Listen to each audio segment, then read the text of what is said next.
Re-salut Bertrand. Rebonjour.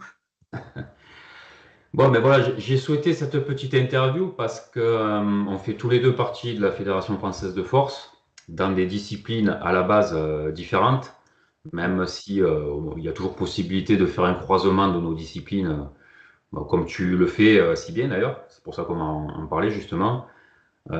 Donc toi, tu es plus orienté force athlétique, tu vas te présenter, et moi, je Mhm. suis plus sport des kettlebells, Girvoy Sport.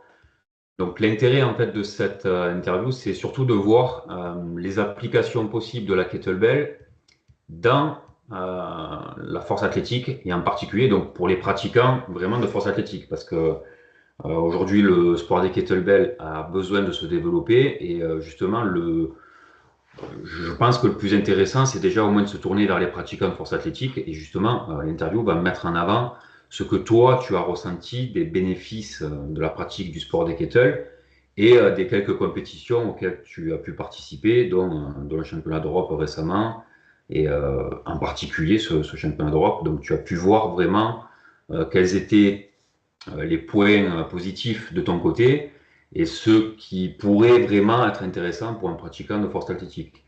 Donc je t'invite donc à te présenter pour que ce soit bien clair pour surtout les pratiquants de force athlétique qui vont écouter cette interview. Et à toi la parole. Merci déjà pour la demande d'interview. C'est relativement sympa et puis c'est vrai qu'on se côtoie depuis un bon moment maintenant. Après, oui, on fait partie de la famille des poids et haltères, hein. En fait, on va dire quand même, hein, de tout ce qui est charge additionnelle, même si c'est relativement différent. Après, de par notre passé aussi de formation, on va avouer qu'il n'y a pas trop de barrières en fait entre les sports de poids et haltères. C'est-à-dire que les barrières, les gens se les donnent dans un but compétitif. Mais nous, je pense qu'on est de la même année de naissance et quasiment du même mois. On est passé dans la catégorie master, même si on essaye de faire encore quelques compétitions en open. On a aussi une vision beaucoup plus sport santé et longévité que sport performance, même si bien sûr on essaye de chatouiller ou de côtoyer la haute performance. Donc voilà, donc au niveau de la présentation, moi c'est donc Bertrand Couvercel, je suis à la base, on va dire plutôt expatrié en Belgique, avec des fonctions en gymnastique dans la fédération et directeur technique en powerlifting, donc sur ce pays-là. Et en France, je suis donc responsable du functional training au niveau de la commission de culturisme et de culture physique et au niveau de la commission de formation, tout en essayant de rester athlète en powerlifting le plus longtemps possible. Donc ça, c'est mon challenge en catégorie open. Voilà, donc à presque 47 ans, tout comme toi, je présume, même si on ne C'est devrait pas le ça. dire. Voilà, donc maintenant, l'objectif à notre âge, c'est aussi de s'ouvrir souvent sur d'autres sports, d'essayer de comprendre les autres sports. L'outil en lui-même, c'est une chose, mais le sport, c'en est une autre. Et il est vrai que, bon, tu me rappelles si je me perds un peu dans les explications, mais euh, le kettlebell n'a pas de réelle concordance avec le powerlifting de par les voies métaboliques, puisqu'on n'est pas du tout dans les mêmes fonctionnements, dans les mêmes objectifs, les mêmes durées d'effort, ça c'est clair. Ceci dit, il y a des atouts énormes que j'ai pu comprendre au niveau du kettlebell pour à intégrer dans la préparation de la force athlétique. Bon, après, on peut aller plus loin, mais d'une, c'est un sport à catégorie de poids de corps, C'est en ça. powerlifting, comme en kettlebell.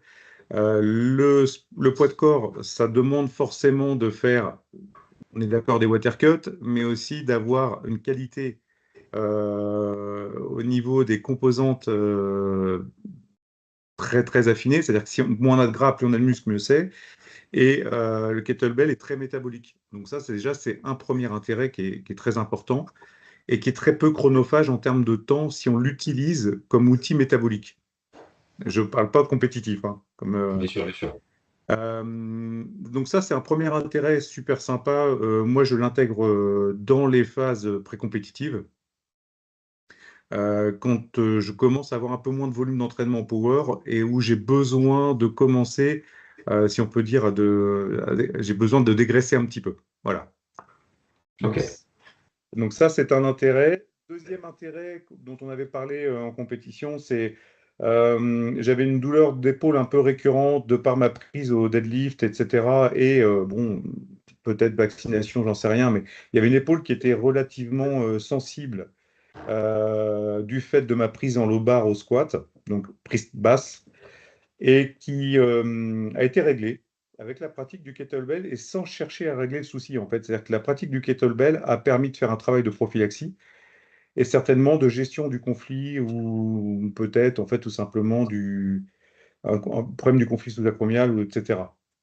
Alors, justement, par rapport à ta pratique de la kettlebell, justement, en prophylaxie, euh, pourquoi tu as privilégié la kettlebell et pas un halter classique Alors, la kettlebell, pour revenir sur la petite histoire, la première fois que je l'ai pratiquée réellement, la kettlebell, il y avait des toiles d'araignée sur la kettlebell. La première fois, j'en parle, mais je pense que c'est le même cas pour tout le monde. Et je ne comprenais pas, je ne savais pas comment l'utiliser. Donc j'ai fait des formations, on en avait parlé, etc. J'ai essayé de tâtonner à l'époque ce qu'il y avait en formation disponible en France. Et ça a permis déjà de comprendre un petit peu le type de grip à prendre, l'utilisation, l'intérêt, les exercices dérivés. Et l'utilisation de la kettlebell, pour moi, est beaucoup plus, comment dire, fonctionnelle. Quand on sait l'utiliser, il n'y a pas de problème d'inertie au niveau du poignet, il y a un meilleur placement, il y a un meilleur équilibre et je trouve l'outil beaucoup plus fluide. Ok. Euh, Voilà. Enfin, ça, c'est sûr que, enfin, moi, de mon côté, je dirais pas le contraire. Après, je suis pas fâché non plus avec les haltères. Des fois, quand on veut vraiment faire de l'isolation, c'est quand même plus simple parce que la problématique lorsqu'on veut faire de l'isolation avec une kettlebell, c'est que c'est quasiment pas possible dans certains mouvements puisque le centre de gravité étant décalé, forcément, Mhm. il y a des muscles stabilisateurs qui vont entrer, euh, comment dire, en même temps en jeu et ça va perturber un peu ce que l'on souhaite faire à la base. Donc là, par exemple, pour ta stabilité d'épaule, je suppose que c'était un peu ça. C'est sûr que la kettlebell a un certain avantage. Après, si tu veux Alors, renforcer vraiment un muscle particulier, l'halter retrouve son intérêt. puis comme je t'ai dit tout à l'heure, je le mets souvent en pré-compétitive, voire compétitive. Et tout ce qui est travail, on va dire, d'isolation est déjà parti. En fait, je ne le fais déjà plus à ce moment-là. C'est-à-dire que tout ce qui est travail avec Alter, c'est déjà passé dans la préparation générale. Là, on cherche plutôt de l'efficace et du fonctionnel sur cette phase-là. Et il y a aussi le travail de grip qui est très important. C'est-à-dire ça augmente, je dirais, ça nous permet d'avoir un grip fort sans forcer sur le grip. Je ne sais pas si c'est un petit peu. En fait, il faut que les gens le vivent un peu en compétition, ou si on n'a pas un grip fort, mais fluide et souple, on ne tient pas la durée d'effort. Parce qu'à un moment donné, on va complètement tétaniser sur l'avant-bras. Et là, ça apprend par des qualités de placement à justement avoir un bon alignement et à travailler sur une chaîne complète. C'est ce qu'on cherche un petit peu, on cherche à faire du métabolique, de l'efficace. Donc je trouve que c'est l'outil un peu couteau suisse de notre sport, enfin de notre sport, de tous les sports de la Fédé. Ouais, c'est ça, c'est vrai. D'ailleurs, c'est utilisé aussi, puisque je suis en functional training, c'est un des outils de base du functional training, donc du coup, on va pas parler du sport sous licence, mais du functional training. C'est un outil de base qui est utilisé dans beaucoup de pays de l'Est, d'ailleurs en Amérique du Sud, en Asie, etc. Et c'est vrai que c'était utilisé, je crois, dans les années, jusqu'aux années 20-30 en France, 1900, hein. Et après, ça a un peu disparu. En France, je n'ai pas vraiment trouvé d'historique de pratique de la kettle. Après, c'est vrai que je trouve beaucoup d'utilisation vraiment dans les pays de l'Est. Mais c'est vrai qu'en France, je n'ai pas vraiment de données. J'ai pas trouvé de données, même si on profite des intelligences artificielles que tout le monde utilise actuellement. J'ai rien trouvé au niveau de source en France. Vraiment, hein, au début du XXe siècle. Après, bon, évidemment, ça s'est développé avec la pratique des Russes qui s'est un peu étendue Mm. par Pavel Tsatsouline aux États-Unis, le CrossFit en particulier, donc plutôt fin du 20e. Mais en France, bon, certainement qu'il y a eu des praticiens, hein, mais là, moi, de mon côté, en tout cas, j'en connais pas. Ouais, je regarderai. Après, c'est vrai que c'était souvent les sports, enfin, c'était plutôt les haltères avec les boules, en fait, avec des gros grips Oui, qui étaient utilisés. Et voilà, donc après, tout simplement, l'intérêt, c'est que ça permet aussi d'avoir une grosse activation au niveau de l'extension de la hanche aussi pour les powerlifters, hein. Ils pourront avoir ça. Ça permet de travailler l'expansion thoracique pour le bench. Ça permet de travailler le grip, comme on le disait. Ça permet aussi, pourquoi pas, de travailler les cycles respiratoires, même s'ils sont un peu inversés. Donc, il y a quand même un gros outil. Enfin, c'est super intéressant. Et le powerlifting, c'est un sport qui est, on va dire, extrême. Quand on dit extrême, c'est qu'il va chercher des qualités extrêmes dans un sens. Et le cardio est très souvent oublié parce que c'est un peu antinomique. D'ailleurs, les gens en powerlifting, nous, on les reprend au DEGEPS un petit peu. Ils me disent, tiens, de l'endurance, je fais du cardio. C'est du CIREP, hein. Bon, ouais, alors, oui, je peux comprendre que c'est long pour quelqu'un qui fait du power 6, 8, 10 reps, mais c'est pas de l'endurance. non, évidemment pas. Donc voilà, donc c'est comme on dit, à chaque fois les curseurs sont décalés et les gens ont tendance à s'enfermer un peu dans ce concept-là. Alors on ne dit pas que c'est mauvais parce qu'il y a des grosses performances en France, hein, entre autres, mais si on veut avoir de la longévité, je pense qu'il faut avoir un travail général, un travail global et s'ouvrir à tout le reste. Après, c'est vrai que voilà, tu mettais plus en avant le sport santé tout à l'heure. C'est vrai Oui. que bon, plus on avance dans l'âge et plus on a tendance à moins se tourner vers la performance extrême parce qu'on sait que c'est coûteux, aussi Mhm. bien au niveau articulaire que musculaire, que, enfin, voilà. Donc c'est vrai que c'est assez problématique à ce niveau-là d'aborder vraiment les performances extrêmes sans prophylaxie. Donc maintenant, on a plus Oui. tendance à faire l'inverse, quoi. Voilà, on va dire qu'on commence à être sur cette bascule-là. Après, ça, bon, je pense que ça nous réussit pour revenir sur toi, puisque là, tu t'es pas trop présenté, enfin, même si les gens te connaissent, hein. Tu t'es pas trop présenté, mais tu arrives à faire du très haut niveau sans avoir réellement de pathologie. J'ai Donc, cet avantage-là, c'est vrai que, enfin, je sais pas, c'est sûr que j'ai tendance à mettre en avant la pratique des kettlebells qui ne sollicite pas énormément, alors quand je dis énormément, au niveau du système nerveux, évidemment, euh, les placements sont, je dirais, peut-être moins importants. Ça ne veut pas dire que je dis pas, enfin, que je dis qu'ils sont pas importants. C'est qu'on peut se permettre quelques défauts techniques parce que ça va te corriger sur la répétition d'après. Alors qu'en power, je pense que le moindre faux mouvement peut être problématique. oui. Ouais, surtout sur le squat, le bench, ça peut être récupéré, mais le squat, je pense que c'est le mouvement le plus exigeant. Ok. Après, le deadlift, en fait, la barre étant au sol, c'est pas méchant, mais en fait, si on n'arrive pas à la monter ou si on a un défaut technique, la barre ne monte pas si on sort de la trajectoire, en fait, on n'arrive pas à la verrouiller. Donc, c'est un truc. Et le bench, il y a quand même des sécurités autour qui permettent normalement de ne pas se blesser ou de limiter le risque de blessure. Le squat en lui-même, c'est quand même le plus risqué, on va dire, des mouvements. Oui, et pour revenir un petit peu sur l'intérêt, il y a aussi, même si on est sur le kettlebell, si on est sur un sport qui est quand même à vocation aérobie, un petit peu, puisque la durée de l'effort fait que pour les powerlifters, où on parle de 6-10 reps, c'est de l'endurance, là on est plutôt sur du 10 minutes. C'est ça. Donc c'est pas tout à fait la même durée d'effort. Il y a aussi, par contre, dans l'entraînement, une belle notion d'explosivité. Et il y a quand même beaucoup de recrutement selon ce qu'on peut faire. Parce que si on prend lourd, même si on fait des cycles de 2, 3 minutes, il y a quand même un engagement, il y a quand même une inertie, il y a quand même une vitesse à générer. Et c'est quand même, il y a quand même une base d'explosivité dans ce mouvement-là qui peut être relativement intéressante pour tout ce qui est recrutement. Et la coordination, bien sûr. Là, on est tout à fait d'accord. Moi, j'ai plutôt tendance à. On utilise généralement l'endurance de force pour définir le sport des kettlebells.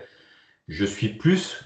Alors, je sais pas, et je pense pas que ça existe réellement, endurance d'explosivité ou endurance de puissance. Je pense qu'on est plus sur ces concepts-là, parce que même si on ne soulève pas très lourd par rapport à un powerlifter, la notion quand même, quand on doit, par exemple, à nos âges avancés, 48 kilos sur 10 minutes à répéter, à répéter, à répéter, il y a quand même une certaine notion d'endurance, évidemment, mais d'explosivité, parce qu'il faut quand même les balancer au-dessus de la tête. Et ça, ça demande quand même des notions, comme tu dis, d'explosivité. Donc le recrutement nerveux est quand même Mm. important sur la durée. C'est pas des concepts d'effort similaires, mais là, c'est encore une fois, c'est toi qui a vraiment expérimenté donc la force athlétique, qui a à fond dedans, évidemment, mais ce qui serait important là peut-être de voir, c'est comment tu as géré ta préparation en compétition de kettlebell sport tout en ayant ta pratique de fond de power. Alors, bon, et puis pareil, pour revenir, il y avait deux petites choses qui sont très importantes. Étant plutôt novice dans la pratique technique du kettlebell, je suis toujours en compensation dans l'entraînement et c'est ce qui me permet de faire de la prophylaxie. Ok, C'est un peu bizarre, mais le fait de ne pas être technique et de toujours devoir s'ajuster, c'est très très important. Et tout ce qui est power, c'est quand même un sport qui amène une rotation médiale au niveau de la tête humérale. Et l'avantage du kettle, c'est que par les fixations, en fait, on essaye de travailler les fixateurs de scapula, ce qui fait que ça permet de faire un travail compensatoire. Donc, comme on disait, toujours de la prophylaxie. Donc, ça, c'est pour moi les autres gros intérêts. Alors, pour la préparation, bon, ça change un petit peu au niveau des périodes, mais j'ai tendance à prioriser, bien sûr, l'entraînement de force en début de semaine. Pour ceux qui ne connaissent pas, bon, bah, je fais souvent un SBD, puisque moi, j'ai un volume d'entraînement limité de par mon activité professionnelle, comme beaucoup de personnes, hein. Plus on avance dans l'âge et moins on a de temps pour s'entraîner, c'est ça.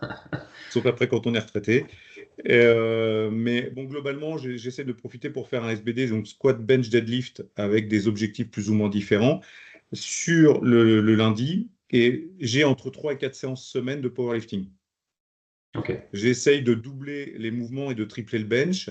Et souvent, ma deuxième journée, donc je fais lundi, mardi, mercredi, jeudi, en fait, de par mes contraintes professionnelles. Le mardi, c'est ma journée renforcement et kettlebell. Et dans le kettlebell, en fait, sur le début de semaine, je profite pour mettre un travail souvent plus lourd et sur de l'intervalle training. Ok. Euh, c'est très dur de durer très longtemps. En fait, j'essaye de mettre un entraînement. Alors, je fais une augmentation en incrémentation de charge et j'essaye d'avoir les 24 kilos. Bon, toi, tu joues 10 minutes avec, hein, moi, j'y joue un peu moins de temps.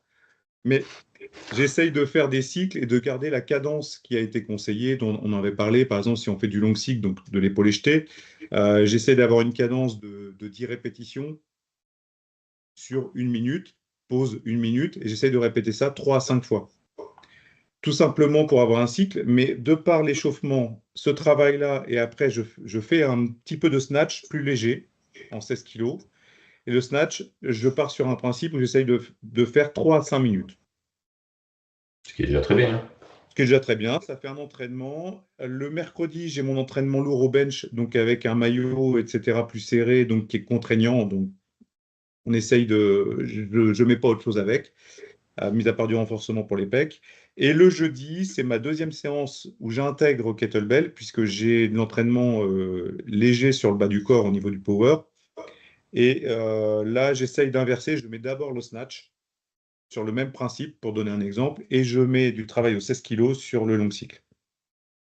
Ok. Donc, ça reste basique, mais je fais ça. C'est juste que quand il y a eu le championnat d'Europe, par exemple, j'ai essayé d'être sur quelques séances plus sérieux en restant sur la durée d'effort qui était faite pour le relais de 3 minutes et en essayant de mettre des cadences, soit une surcadence, soit de mettre un peu plus lourd, en mettant un peu moins de temps, en mettant ce qu'on fait un peu du rest pause, par exemple, en mettant des phases de récupération de 15 secondes, 30 secondes et d'essayer d'avoir un nombre de répétitions effectuées. Et d'ailleurs, justement, par rapport à ce championnat d'Europe, est-ce que tu as maintenu cette Alors, semaine, cette planification de semaine? j'ai réussi, en fait, j'ai priorisé ça, que j'ai fait un déload en powerlifting pour pouvoir faire ça. Après, il y a eu, au championnat, il y a eu un autre problème, en fait, qui est juste un autre problème, c'est qu'il y a des contraintes techniques. C'est que ce qu'on Oui. fait à l'entraînement, c'est pas ce qui est repris, en fait, c'est pas forcément ce qui est validé en compétition. C'est même pas une notion de stress, parce qu'en fait, le stress, bizarrement, dès qu'on a commencé la deuxième, troisième répétition, il n'y en a même plus, puisqu'on est dans notre on va dire, on est dans notre travail et je pense qu'on a trop de paramètres à gérer pour pouvoir stresser. Mais de mémoire, j'ai eu 4 répétitions non validées ou 5 répétitions ou 3, enfin, ce qui est énorme. Enfin, pour moi, c'est pas beaucoup, mais c'est énorme. Et, euh, et ça a amené en fait, par exemple, des gestions de cadence où à l'entraînement, tu es tout seul, tu gères ta cadence avec un timer, un métronome. Là, bizarrement, bon, il y avait des Ukrainiens à côté de nous. Et quand tu te greffes sur leur cadence, et ben, au bout de 2 minutes, sur les 3 minutes, tu n'as déjà plus rien. Ça, c'est sûr. Et c'est un petit peu ce qu'on dirait, c'est ça qui est bien aussi dans ce sport, c'est qu'en fait, tu es obligé de rester humble parce que même si tu dis, bah tiens, je fais du power à côté, là, en fait, tu sais que je veux dire, t'es pas nul, mais tu es novice. On sent que tu maîtrises pas le sport par rapport à eux. Et ils ont fait ça 3 minutes, ils feraient 5 minutes à la même cadence ou 6 minutes, hein. Bien sûr, bien sûr. Après, voilà, là, on parle de spécialistes extrêmes. Les Ukrainiens, les Russes, c'est la référence. Comme si on comparait moi qui vais tester aussi une barre chez vous en power. Forcément, je serais ridicule, mais voilà, c'est pas du tout l'objectif. Après, moi, ce que je trouve intéressant dans ton approche, et c'est là que tu vas me dire si tu as observé des différences lorsque tu as repris ton cycle normal de power. Est-ce que tu as ressenti une baisse de performance? Est-ce que tu as senti quelque chose d'amélioré? Comment tu l'as vécu après le championnat d'Europe et donc toute cette phase de stress, de préparation avec plutôt des intervalles, etc.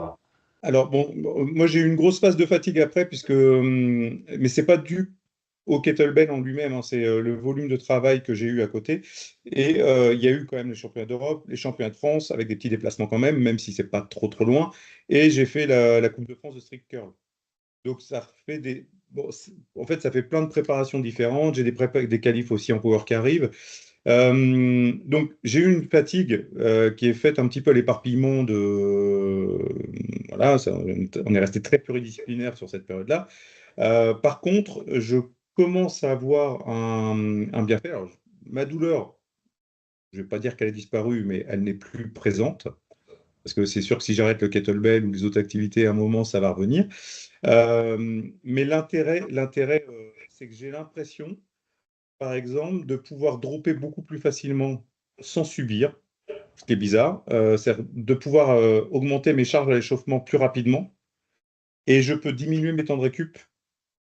Ce qui peut être Ok. important en préparation de compétition, puisque moi je l'ai déjà vécu par le passé. On te donne en power, on te dit, bah voilà, enfin, passage à 10 heures, j'ai une bêtise, et en fait, je sais pas pourquoi en qualif, ils font à 9h40. Sauf que quand tu dois faire un opener à 260, Ouais.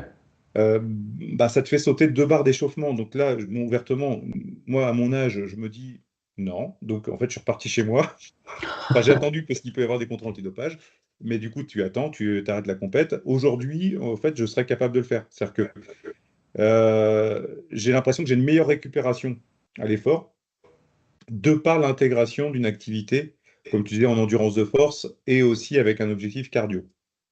Et- Donc, ok. et une amélioration aussi comme je disais,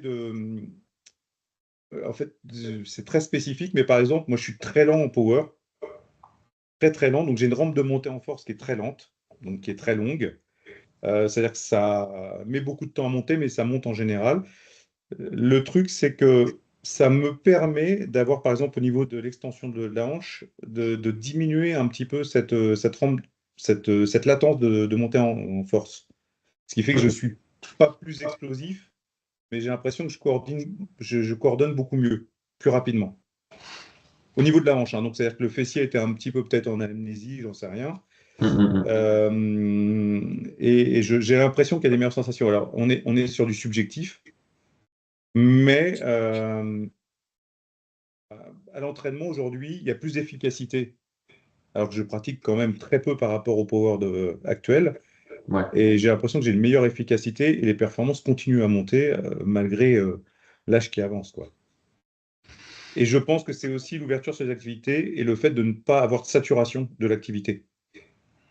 Oui, comme tu disais, la variété amène des points positifs qui sont à prendre en compte. Mm. Et tu en es le bon exemple, hein, au final. Et c'est pour ça que j'ai souhaité vraiment qu'on ait cette interview et, euh, et que justement on puisse la partager à de nombreux pratiquants de force parce que je pense qu'aujourd'hui il y a pas au minimum cette ouverture d'esprit, j'aime dire. Ça veut pas dire que c'est pas une critique. Chacun a sa pratique et c'est normal. Mais effectivement, voilà, tu es un bon exemple que la pratique d'activités qui n'ont pas forcément le même recrutement au niveau musculaire et nerveux, ben, ça peut avoir des effets positifs. Après, évidemment, il faut pratiquer avec parcimonie. Lorsqu'on a des compétitions en prévision comme vous, évidemment, on ne peut pas Bah, faire un focus sur le sport des kettles. après sur ta période de picking, si elle fait 2 semaines, 3 semaines, tu ne le mets plus. Mais bon, si tu as fait le travail préparatoire avant, ça reste efficace. Il y a aussi un autre intérêt dans le kettlebell, c'est que c'est peu coûteux. Parce que bon, tous les power ont des chaussures d'haltéro ou de power. On va dire power parce qu'on est en power. Une ceinture, même si les ceintures à levier, c'est pas forcément ce qui est le plus adapté, c'est pas gênant si tu débutes. Et bon, même si ça peut être un peu douloureux sur le poignet, tu peux trouver des bandes de poignet. Bon, c'est pas très coûteux. Il faut juste avoir des kettlebells et l'entraînement prend très peu de place. Ça, c'est super intéressant. Moi, je sais qu'en vacances, quand je pars, si j'ai moyen, je prends une kettlebell.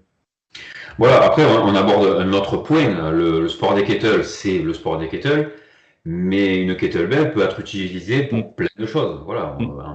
on part en vacances, bon, c'est sûr, selon la kettlebell que tu prends, si tu prends une 16 kilos, tu vas pas entretenir ton deadlift, par exemple, en faisant un deadlift à 16 kilos. Même Non? si tu fais du tempo, mais bon, voilà, ça recrute un minimum, et c'est toujours mieux que rien.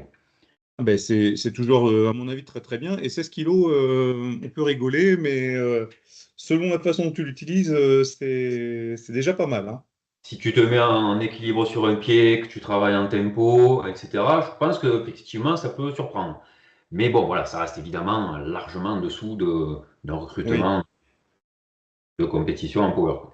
Alors après, comme on en avait déjà parlé, mais en fait, il y a une chose qui freine un peu, je pense, les power dans l'activité kettlebell dans un but compétitif, déjà, c'est la durée le format de compétition qui est très long, en fait. C'est-à-dire que c'est minimum 6 minutes, sinon tu es éliminé en niveau France. Et le fait de faire 10 minutes pour aller, entre guillemets, dans l'objectif de l'épreuve.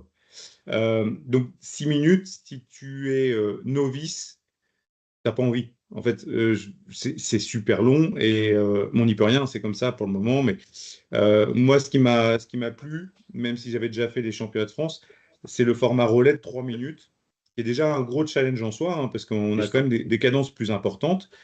Mais déjà, c'est l'esprit collectif, parce que moi, on est dans des sports individuels, mais l'esprit équipe, c'est super important pour moi, l'esprit d'équipe. Et, euh, et 3 minutes, c'est long, mais en même temps, tu peux savoir gérer. Par exemple, si tu fais du long cycle, tu peux te verrouiller en rack. Enfin, il y a quand même, tu peux quand même tenir l'épreuve. On avait parlé, par exemple, une épreuve, pourquoi pas, sur un nombre de reps à imposer en un temps minimum, j'en sais rien, mais peut-être mettre des challenges pour pas vulgariser l'activité, mais pour promouvoir en fait l'accès à l'activité, tout simplement parce que les gens, en fait, c'est pas à eux de s'adapter à ton sport, c'est à toi de de leur donner envie de venir pratiquer le tien. Tout à Et fait. en commençant petit, après, tu arrives à un peu plus grand. Tout à fait. Et c'est un peu l'objectif que j'ai là depuis quelques mois, voire même un peu plus, quelques années, c'est de rendre effectivement accessible le sport par des formats beaucoup plus courts. Mm. Donc là, on va certainement tester avec les Italiens des formats un peu plus courts, sous la forme d'open. Mais après, c'est vrai que les formats courts, j'ai personnellement, en tout cas au niveau de la Ligue Provence, j'ai pas envie que ce soit des formats trop hybrides. Je Mm. voudrais vraiment qu'on conserve l'essence même de notre sport, qui est les doubles kettle, parce que je sais qu'il existe évidemment des épreuves à un bras, avec Mm. des mouvements qui ne correspondent pas forcément au sport des kettles, et aux trois mouvements fondamentaux que l'on a dans notre sport. Mais voilà, on peut faire du format court, par exemple du 32 kg, enfin 2 fois 32 kg, qui demande Mm. une certaine technique, quand même, hein, il faut quand même le rappeler. Ça écrase bien déjà. Mm. Voilà, même du 24, ça peut être sympa pour quelqu'un qui est pas trop habitué, mais qui a quand même des notions de force et qui peut gérer cette charge-là. Et comme tu dis, des formats sur. Moi, j'ai dans l'esprit plutôt des formats sprint, 1 minute, 1 minute 30, grand maximum. Mm. Parce que voilà, une 30, ça se gère. Même si on n'est pas très endurant au niveau cardio, ça se gère. Mais tu vois, pour revenir sur ce principe-là, alors, même si tu mets pas, par exemple, terme championnat de France, tu mets une Coupe de France, d'ailleurs, comme le Street Curse ça a été mis, hein, c'est-à-dire que c'est pas du coup un titre, mais c'est quand même une Coupe de France, ça reste valorisant. Je pense qu'un power, tu lui dis même 2 3 minutes, ça passe. 1 minute 30, c'est bien. Le 6 minutes, je pense qu'il faut, et 6 minutes, c'est le minimum, hein. Le 6 minutes, c'est déjà, ça demande beaucoup de pratique. Et en fait, un powerlifter ne va pas arrêter la pratique de son sport pour venir faire forcément du kettlebell si à la base il aime le power. Par contre, s'il sait qu'il y a des pratiques d'1 minute 30 qui existent, qui sont peu chronophages, avec une séance par semaine ou deux, qu'il utilise en prophylaxie, mais qui lui permet de faire des compétitions, ça peut être intéressant. Et c'est vrai que sur le volume d'athlètes, vu qu'on est sur des licences compétition qui te permettent de faire tous les sports dans la fédération, bah, tu peux peut-être avoir 10, 15, 20 compétiteurs de plus, 30, j'en sais rien, sur la totalité, qui amènent de la densité et du coup qui essayent de mettre un peu plus en éveil les autres qui sont déjà performants. Parce que plus tu as de concurrence, plus tu as de concurrence positive et plus tu vas performer.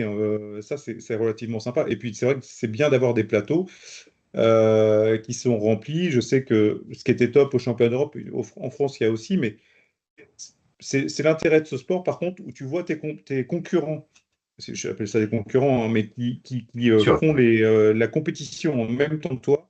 Et tu as aussi un aspect stratégique super important où tu peux gérer ta cadence, ton rythme en fonction des concurrents, puisque c'est en direct. Et oui, oui, tu peux avoir un œil sur le compteur du voisin, ça c'est Voilà. sûr. Voilà. Donc ça, c'est relativement intéressant parce que tu as une belle stratégie de compétition et ça, voilà, il n'y a pas que ta pratique. Tu es obligé de rester un peu lucide et de voir, bon, sauf si tu as ton coach qui est là, mais ça peut être pas mal. Et Moi, justement, j'aime bien ce sport-là, puisqu'il y a vraiment un aspect stratégique, un gros aspect technique. Mentalement, le power, c'est dur parce que c'est sur 2 3 secondes, 4 secondes, allez, 10 secondes si tu as une rep très dure, mais le power, tu es obligé de répéter de la qualité longtemps. Et Mhm. ça, enfin le kettlebell. Et ça, c'est super dur parce que mentalement, tout le monde n'a pas cette compétence de rester lucide et de pouvoir faire de la qualité dans le mal. Je ne veux pas dire ça, mais c'est quand même un des seuls sports avec le mass lifting où tu as des fois les mains qui peuvent être Ah oui, quelque oui, peu irritées ou ouvertes. tout à fait. Euh, je souhaitais justement revenir sur le côté stratégique, et c'est vrai que pour le championnat d'Europe, moi je l'ai vécu, et c'est vrai qu'il y a eu une petite lacune de la team, c'est que j'aurais bien aimé avoir l'info que le voisin italien était pas loin de moi. Parce que si j'avais eu cette info, c'est vrai que le côté boosté par les collègues de l'équipe aurait permis d'aller chercher encore plus loin les reps. Mm. Bon, ça s'est fait, tant pis, j'ai quand même gagné, tant mieux, mais j'aurais pu aller Mais encore plus ça loin. aurait pu. Ouais, ça aurait pu être Ouais. contraignant parce qu'il n'y avait pas beaucoup de reps. Il y avait une rep d'écart au Mm, final, mm. donc ça a été sur le fil. Après, je souhaite revenir sur les 6 minutes. Personnellement, c'est quelque chose qu'on en a un petit peu parlé. Je ne suis pas d'accord avec cette règle qui a été instaurée parce qu'effectivement, ça met de côté beaucoup de pratiquants qui pourraient tester justement. Et bon, j'espère qu'elle va être retirée prochainement, cette règle, parce que j'aimerais bien voir d'autres personnes de ton profil en power venir tester notre sport. Et là, Ouais. justement, cette interview, c'est bien qu'elle tombe maintenant parce que je vais aller participer à une compétition sur Riance, enfin, à côté de chez moi, mi-juillet.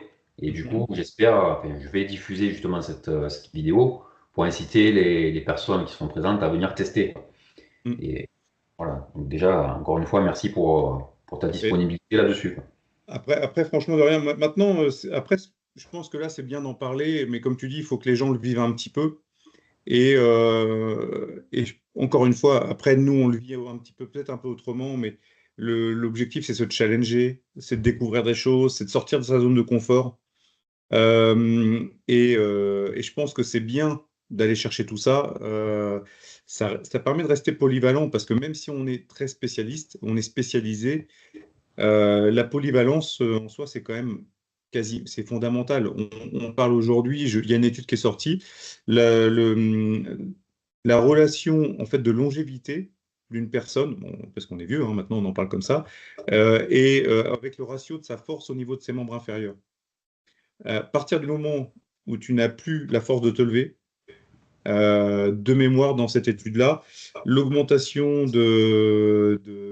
fait, la longévité décroît de façon exponentielle à ce moment-là. Puisqu'en fait, tu ne métabolises plus comme de la même façon, tu perds de la motivation, tu commences à t'atrophier de tous les côtés, etc.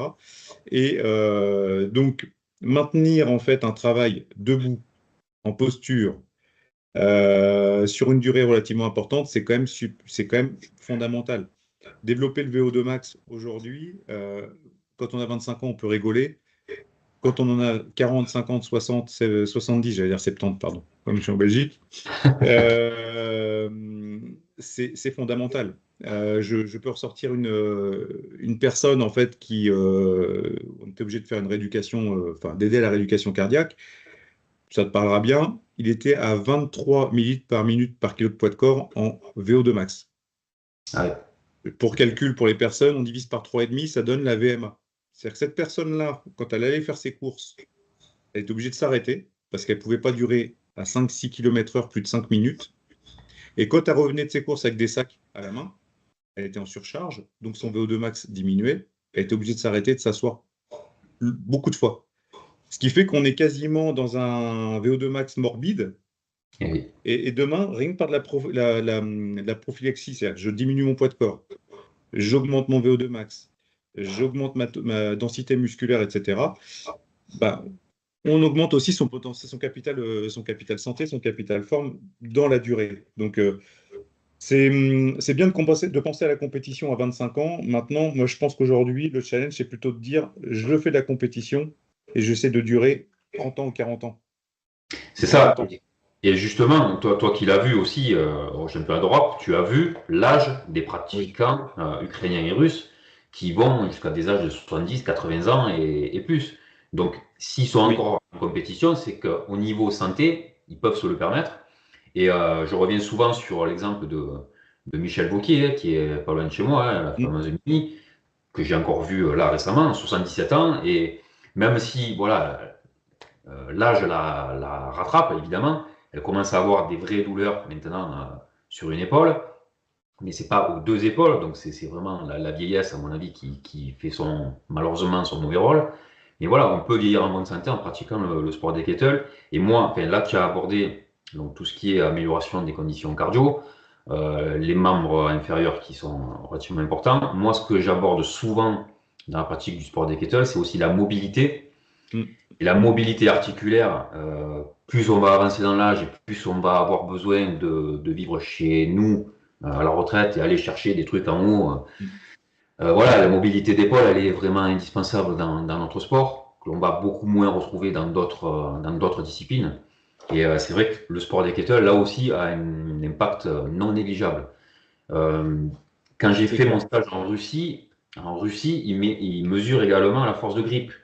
Évidemment, pour l'athlétique, vous avez des gros grips, ça, il n'y a pas de souci. Mais nous aussi, même si on n'a pas une force max en grip très développée, elle est quand même relativement bien développée. Et on est plutôt dans la moyenne haute des références. Et on sait qu'il y a une relation qui a été certifiée par des études entre l'endurance de grip et l'espérance de vie. Donc, Donc, d'ailleurs, en force, je vais rebondir sur le grip, puisque je n'en fais pas depuis 2-3 ans, mais j'ai pratiqué du golf pendant 7-8 ans. Bizarrement, en powerlifting, on a un gros grip sur le pouce, l'index et le majeur. Sur l'annulaire et l'auriculaire, il n'y a rien du tout.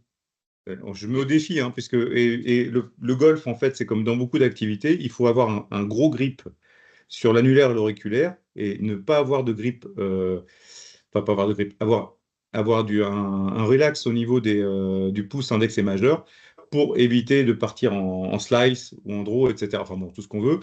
Et donc, c'est pas, on a un gros grip sur 3 doigts. Et bizarrement, ceux-là ne servent pas en power.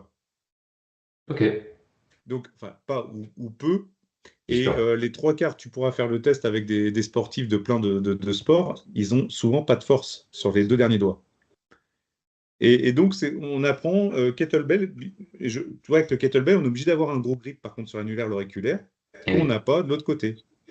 Et ça, c'est relativement intéressant. Et aujourd'hui, quand on parle du torque de la barre au niveau du power, le grip de l'annulaire et de l'auriculaire deviennent importants. Donc, c'est pour ça que dans le travail des kettle, c'est un travail complémentaire parce que c'est peu chronophage en termes de temps si tu l'utilises en outil. De deux, c'est quand même très complet. Et surtout, il n'y a pas, comme on disait, de conflit, puisqu'on est plutôt sur du métabolique et on n'est pas sur du central. Donc, on n'est Mhm. pas sur du périphérique, on est plus sur du périphérique que du central. Et donc, il y a très peu de conflits. Même si je fais un travail de force avant, je peux quand même faire un petit outil de renfort, de prophylaxie sur le kettlebell après. Donc ça c'est relativement intéressant. Bon, par contre, c'est vrai que si tu fais ton kettle avant de faire ta séance de power, bon, ça risque d'être compliqué. Mais Surtout si tu joues avec des poids relativement élevés pour voilà. la discipline. Mais voilà, après, il faut le faire de façon intelligente. Mais je veux dire, tu peux le greffer un peu comme tu veux. En plus, on n'a pas parlé, mais tout ce qui est travail du corps, de la ceinture, la sangle abdominale, ça peut être un outil assez ludique. Les kettles pour utiliser, à utiliser, c'est un outil qui est très intéressant à utiliser pour ça. On parle aujourd'hui du strongman. Tu peux faire la marche du fermier. Tu as plein d'autres exercices qui peuvent se faire avec les kettlebells. Donc ça reste super ludique. Moi, dans mon autre activité, avec la gym, par exemple, on déborde un peu, mais j'ai un athlète qui fait du parcours, qui a fait les World Games, qui a fait troisième, 37 ans quand il a eu sa médaille. Donc c'est un vétéran aussi à sa façon pour le parcours. Et bah, lui avait un problème de grippe. Et il revient de beaucoup de pathologies, hein, donc derrière aussi. Et donc, il avait un gros problème de grippe. Et en fait, une des premières choses qu'on a dû régler, c'est son grippe. Alors que pourtant, il fait du parcours. Donc, pour reprendre, c'est un peu les Yamakasi. Ouais, ouais. Donc, sans être méchant, si tu sautes d'un immeuble à un autre et que tu as un problème de grippe, il faut quand même faire attention, c'est ce qui te maintient en vie, hein. C'est ça. Bon. Ouais, ouais. Donc, on a dû le travailler parce qu'il perdait du temps, par exemple, sur l'aspect compétition du parcours. D'accord. Et on a utilisé le kettlebell, des ateliers ludiques, parce que c'est un sport, le parcours, où s'il n'y a pas un minimum d'aspect ludique, il se désintéresse. Ah, mais Et tu, ça, tu, c'est tu- aussi quelque chose de sympa à maintenir, c'est-à-dire que je te greffe des choses où, bizarrement, avec le même outil, en changeant une petite variable, le mouvement est complètement différent. Eh oui. Oui, oui, on sort encore une fois mais c'est pas problématique, on sort du sport des kettles, mais Mm. c'est vrai que enfin, l'outil en lui-même permet plein de choses. Mm. Et là, comme tu dis, pour le grip, il y a tellement de façons de le travailler, hein, du swing lourd, de la Mm. marche du fermier sur tes doigts, tout simplement pour reproduire un peu des aspects du parcours. Donc oui, il y a toujours une application possible, quel que soit le sport. Moi, sur les séminaires que je fais, justement, je mets en avant plein de sports et des utilisations possibles des kettlebells. Donc ça permet vraiment de toucher à tous les sports en termes de renforcement. Et comme tu disais, pour tout ce qui est abdominaux, j'ai travaillé récemment avec un golfeur. Le mouvement que l'on peut reproduire justement avec une kettlebell, le mouvement du golfeur, il a trouvé ça génial. Parce qu'effectivement, il suffit de peu de charge. Mm. C'est une personne de 72 ans. Peu de charge pour solliciter ses abdominaux, son corps et améliorer sa rotation sur le swing, quoi. Bah, et puis pour aller dans ce sens-là aussi, parce que moi je le vois beaucoup en préparation physique, parce que si jamais tu as quelqu'un, en fait, si ton message ne passe pas, tu as beau être le meilleur du monde, déjà, il y a toujours quelqu'un de meilleur que toi, hein, mais si tu as beau être le meilleur préparateur ou entraîneur du monde, si ton message ne passe pas, en fait, tu n'entraîneras pas bien et de toute façon, ça va péricliter. Vaut mieux faire quelque chose de plus simple et d'efficace dans laquelle la personne croit que de faire quelque chose de super technique, bien chiadé, et en fait qui n'est pas fait à 100% par les personnes. C'est encore une chose qu'on a avec le temps. J'aime mieux faire moins bien, mais que ça dure dans le temps, Bien que au sûr. top et pas longtemps. Et oui. Et ça, c'est hyper. Je pense que c'est devenu un petit peu la base. C'est-à-dire que souvent, moi j'en vois, hein, parce qu'on donne des formations, les jeunes nous disent, oh, on va faire ça, on va mettre des accéléromètres, des machins. Je dis, ouais, c'est bien l'accéléromètre, mais déjà pour le très haut niveau, hein, t'en mets pas un novice. Hein. Et l'accéléromètre, ouais, tu vas calculer des choses, mais avec une technique qui n'est pas parfaite de la personne, donc tu ne pourras pas calculer les mêmes choses, puisque le mouvement n'est jamais similaire. Donc, je dis, voilà, utilise quelque chose quand c'est viable, que ça sert à quelque chose et que la personne adhère. C'est encore une fois, moi, le message. Il faut que la personne s'amuse en s'entraînant. C'est un peu bizarre. Non, non, c'est pas bizarre. Et je pense que l'outil, enfin, la kettlebell s'y prête énormément. Oui. Le fait du jeu, je veux dire, c'est vrai, bon, je suis passionné, mais il y a possibilité de jongler, enchaîner les mouvements en mode flow. Donc ça aussi, je veux dire, c'est super. Mm. Mais le jonglage, ça demande vraiment une technicité assez particulière, spécifique, parce qu'il faut pas se rater, ça fait mal au doigt quand on se rate. Par contre, le flow, ça c'est vachement intéressant, je trouve, pour quelqu'un qui est novice, et il peut s'amuser très rapidement. C'est ce que Mm. je mets en pratique en général sur les cours collectifs, et en général, il y a plutôt des bons retours. Parce que voilà, c'est très facile d'accès, ça permet de se mouvoir un peu dans tous les angles, et ça aussi, c'est Mm. relativement important. Oui, ben, puis un autre outil qui était très sympa, c'est de travailler sur l'inertie de la kettlebell pour, par exemple, faire de la détente horizontale, détente verticale, donc en potentiation ou en post-activation. Donc tu peux faire, mais voilà, ça se greffe dans tous les sens. Et le sport en lui-même, je te dis, c'est vraiment un format. Par contre, l'outil est très important. Et par exemple, dans la promotion des diplômes fédéraux, tu abordes l'aspect compétitif, ce qui est normal, mais tu abordes aussi l'utilisation et le savoir, en fait, le savoir-faire en fait de l'outil. C'est-à-dire que ton but, c'est d'avoir un rôle un peu modèle, de comprendre et d'avoir une belle gestuelle, hein, pas comme la mienne en compétition, on est d'accord. Mais, d'essayer de faire quelque chose qui est fluide. En fait, tout ce qui est kettle, ça doit être un mouvement où on doit voir la personne fluide en face. C'est ça, C'est, l'efficience, c'est- ou visuellement, ça doit être l'aspect de virtuosité, comme on dit voilà, souvent, c'est ça. à rechercher. En ressenti extérieur, hein, on est d'accord. C'est ça, tout à fait. Mais ouais, bon, voilà. Donc au niveau du format, pour revenir, moi demain, alors je sais qu'après c'est à vous de voir au niveau de la commission, mais c'est vrai que si tu mettais un format complet un peu plus court ou sans obligation de temps, je pense que ça attirerait plus de monde. Après, c'est vrai que ça dénature un petit peu l'objectif des 10 minutes parce que, il y a des personnes qui n'iront pas chercher plus de 3 4 minutes. Mais si tu veux aller chercher du monde ailleurs, on a déjà parlé plein de fois, hein, je pense qu'il ne faut pas bloquer en fait déjà les gens. Parce que si tu arrives, tu fais une compète, tu payes, tu dois tenir au minimum 6 minutes, tu arrêtes au bout de 4, tu repars, tu n'as même pas qualifié. Eh oui, oui. Ouais, c'est pas, tu vois, on est dans un système aujourd'hui où les gens, c'est un peu, on est tous des consommateurs. Mhm. Donc, on consomme, si ça ne nous va pas, si on a un mauvais avis, en plus, on va mal le communiquer, et ça fait plus de la contre-pub que du... Ben, pour être tout à fait transparent, pas plus tard que ce week-end passé, j'ai finalisé un projet d'intégration des minima d'une ligue internationale, parce qu'on n'a pas de minima aujourd'hui au niveau de Hmm. la commission Kettlebell, et je trouve ça anormal.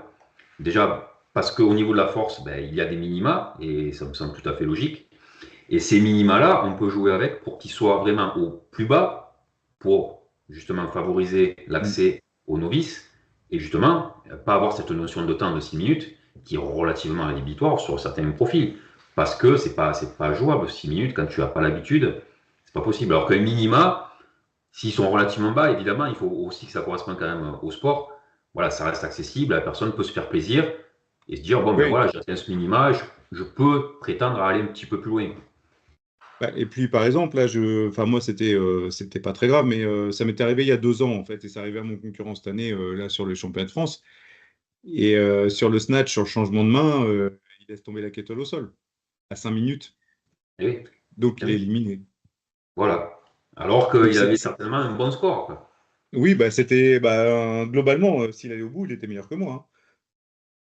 Donc, Voilà. il n'y avait pas de souci, hein, mais le truc, c'est que moi, ça m'est arrivé il y a 2 ans, et c'est vrai que tu es un peu frustré si imaginons que tu es sur un seul mouvement, c'est vrai que tu peux être un peu frustré si au bout de 5 minutes, tu l'as fait tomber et que du coup, tu n'as même pas de qualif, quoi. T'as même pas de résultat qui est C'est ça. validé, quoi. Après, bon, évidemment, l'objectif, et ça les Russes nous le rappellent assez régulièrement, le premier objectif pour le pratiquant vraiment spécifique du sport des kettles, Mm, c'est d'arriver aux 10 minutes. Avant mm. de même de parler d'augmentation du rythme par minute, etc. Donc l'objectif premier, ça restera toujours les 10 minutes. Oui. Mais Mais voilà, là, comme on parle bien, c'est pour vraiment être bon, exceller dans le le sport. spécial. Par contre, dans l'objectif de découverte et de comment ça s'appelle de séduction pour les autres sports, il Faut que ce soit faut, bon.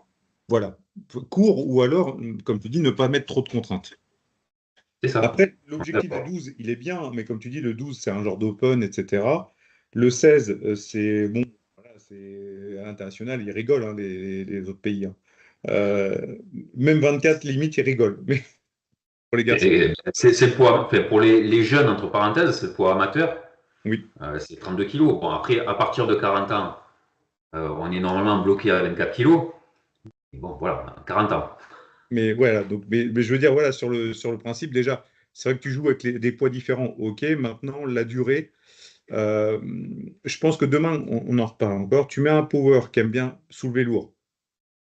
Il fera plus facilement 3 minutes, 4 minutes avec Oui, des 2 fois 24 que vouloir faire des 16 minutes, des 16 kilos pendant 6-8 minutes. Et bien puis sûr, on est après, d'accord. avec la motivation, avec l'entraînement, en fonction, ça change. Et puis attention, on n'est pas là pour non plus, si tu veux, prendre des licenciés d'un côté pour en remettre de l'autre. Mais Non, demain, il y a peut-être croisé. des powers, voilà, il y a peut-être des powers aussi qui font du power, qui ont un peu moins de temps, j'en sais rien, ou qui ont envie de changer un peu, qui peuvent aller au kettlebell et après, pourquoi pas revenir au power, j'en sais rien, et vice-versa. Et c'est aussi ce qui, bon, nous, on a été dans le secteur du fitness, hein, mais c'est bien d'augmenter le nombre de licenciés, mais ce qui est important, c'est d'avoir un taux de rétention hyper élevé. Plus Oui, tu les retiens, plus tu leur apportes d'intérêt, et comme on est bien d'accord, c'est plus ils pratiquent de choses différentes dans un sport, dans une fédération, plus ils sont motivés à rester. Parce qu'en fait, ils ne retrouveront pas ça ailleurs. On va le reprendre dans le fitness. Si demain, tu vends, tu as un abonnement et tu mets en avant la qualité de ton matériel. C'est bien. Aujourd'hui, tu as des low cost qui ont la même qualité de matériel que toi pour moins cher.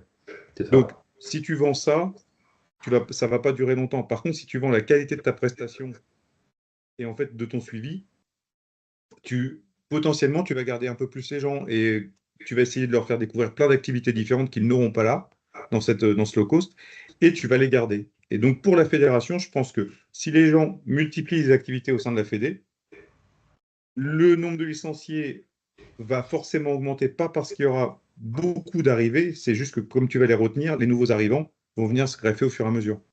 C'est C'est toujours ça. le danger de la fédé, et aujourd'hui, le power, il est quand même très populaire. Comme l'était l'haltéro il y a 7-8 ans, hein. Oui, oui, après voilà, il y a eu scission, mais Mais il y a eu, voilà, non, mais l'haltéro, il y a eu le CrossFit qui est arrivé, qui a rendu plus populaire l'haltéro, etc. Bon, voilà. Maintenant, c'est un peu redescendu. Le power, on n'est pas sûr non plus à terme que, même si ça se maintient, que ça baisse un tout petit peu en termes d'intérêt. Et dans ce cas-là, les autres sports sont là aussi pour motiver les gens et pour augmenter le nombre de licences et l'importance de la fédé. ouais, ouais, Voilà, bien sûr. nous, on a une vision aussi fédérale parce qu'on est sur les commissions, hein, mais je pense qu'aujourd'hui, il ne faut pas être sectaire, il ne faut pas être raciste des autres sports et il faut Ah, justement essayer au moins de les comprendre et de les pratiquer un tout petit peu avant d'essayer de juger. Moi, j'ai des personnes qui, pareil, m'ont dit pour le strict curl, je vais en revenir, hein, j'ai voulu le faire parce que c'était Ahmed, en fait, et comme c'était mon stagiaire au DE, j'y suis allé, puis c'était marrant. Franchement, les gens ont dit, bah, tu fais une compétition de strict curl, c'est quoi? C'est n'importe quoi. Bon, enfin, bah, écoute, fais-le, vois. Et bizarrement, on dit que c'est dangereux parce que c'est du monoarticulaire. C'est tout sauf du monoarticulaire quand tu regardes les deux, trois bons. on sent pas les biceps, hein. Il y a un engagement au niveau des fixateurs de scapula. Enfin, il y a vraiment une technique super importante pour soulever lourd. Par contre, c'est vrai que si tu fais le mouvement de musculation pur et dur, bah, c'est pas leur cœur biceps de compétition. Bien sûr, c'est comme dire aussi pour le bras de fer. Le bras de fer, il y a Oui, aussi une technique. Mais voilà, les disciplines qui sont oui, intégrées aujourd'hui à la Fédé sont relativement intéressantes. Et moi, je n'hésite pas à les tester de temps en temps. Soulever des barres, ben voilà, j'en fais de temps en temps. Le mass lifting, j'ai oui. testé, j'ai mon petit niveau de base dedans. Le bras de fer, bon, je sais que j'ai un club qui est pas loin de chez moi. J'aurai pas le temps de tout pratiquer, mais j'irai certainement tester, avoir quelques conseils pour découvrir déjà, avoir la Hmm. curiosité de découvrir. Parce que c'est vrai que c'est un point très intéressant pour sa culture personnelle. Et puis, ça permet peut-être de renforcer certains muscles, par exemple, pour. Ah, ça coupe un tout petit peu.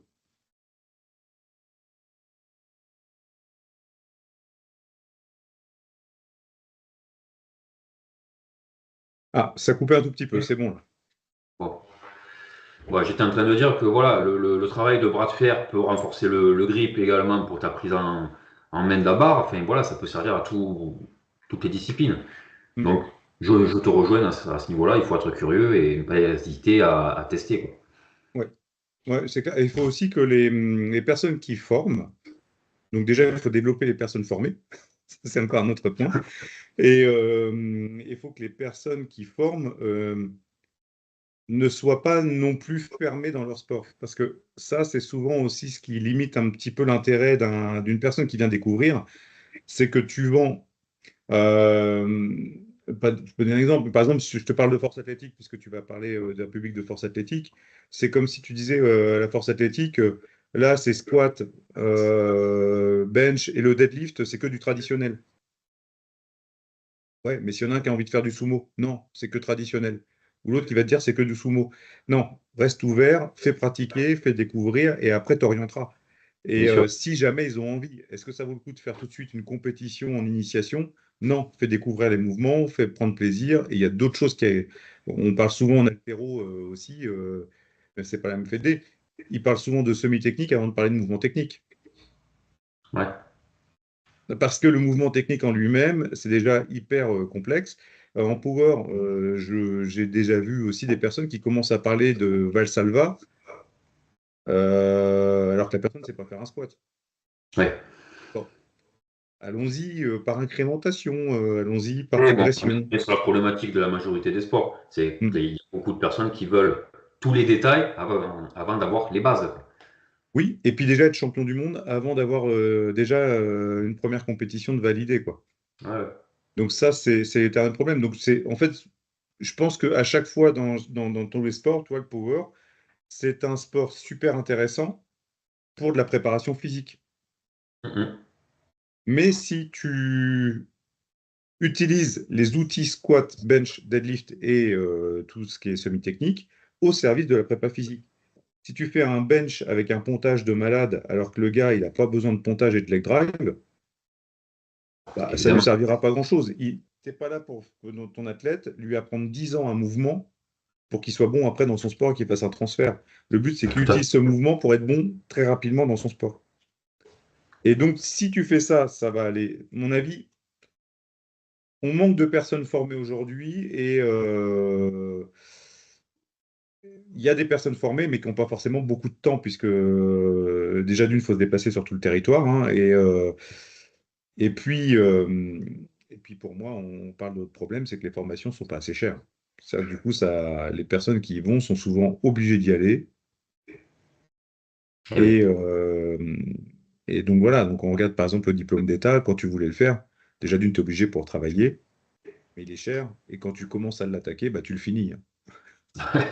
C'est sûr. Parce qu'il est cher et il y a un intérêt. Le diplôme fédéral, il y a des intérêts, il y a un intérêt, mais il faut, il faut qu'il soit dupliqué un peu plus sur le territoire. Et aujourd'hui, vous en avez beaucoup dans le sud. Enfin, il y a quand même beaucoup d'activités dans le sud, dont la fac à Montpellier. Ouais. Et c'est vrai que dans le nord, c'est un peu plus léger. Enfin, moi, dans le Grand Est et dans le nord, chez moi, je vois pas grand-chose, ni en Normandie, hein. Bon, on croise les doigts que ça se développe petit à petit. Bah, après, voilà, dans le sud, vous êtes déjà super actif, mais comme tu dis, il faut que ça se développe. Après Paris, je sais qu'ils ont déjà un petit peu développé aussi l'activité, mais Ouais. on reste sur bon, l'Île-de-France, Bordeaux aussi, je crois pas mal sur l'Aquitaine et chez vous dans le sud.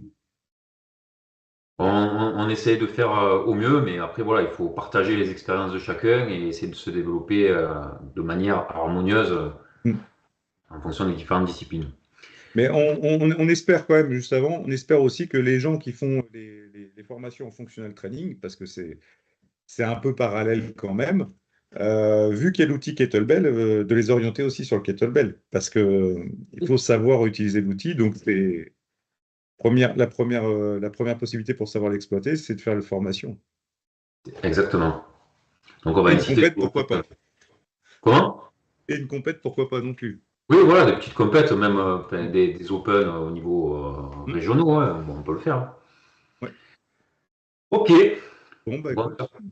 Bertrand, je te laisse peut-être le mot de la fin sur ce que tu pourrais dire vraiment à tes confrères powerlifters. Bah, alors donc bah déjà, n'hésitez pas, moi je ne peux pas dire n'hésitez pas, ouvrez-vous en fait au kettlebell, essayez de pratiquer, ne serait-ce que pour vous faire plaisir et pour de la prophylaxie. Et puis après, si jamais vous voulez vous challenger, ça peut être bien de le faire aussi en groupe, d'aller pratiquer une petite compétition et vous verrez les bénéfices de la pratique en fait dans le temps. En fait, il ne faut pas chercher à avoir une ne cherchez pas à faire du haut niveau dans plein de sports différents en même temps, mais cherchez à faire de la pratique et à être polyvalent pour en fait être prêt à faire de la compétition dans des sports différents à des périodes différentes. Voilà. Donc, Ok, ok. En voilà. tout cas, ben, écoute, je pense que le message est clair. J'espère que tous les pratiquants qui regarderont cette vidéo auront compris les divers intérêts qu'il peut y avoir avec l'utilisation d'une kettlebell en mode Mm. sportif ou en mode prophylaxie, comme tu disais. Les deux sont totalement possibles et envisageables, tu nous l'as bien répété. Écoute, moi je te remercie pour cette interview. C'est toujours très intéressant et puis de toute façon on aura l'occasion encore d'en reparler sur les prochaines compétitions et puis Oui, pour d'autres activités fédérales, on va dire. tout à fait, oui. Bah, écoute, bah, je te remercie beaucoup et puis bah, bonne préparation à toi aussi pour les échéances qui arrivent. C'est ça. Et puis voilà, Merci. à très vite. À très vite. Merci. Merci à toi.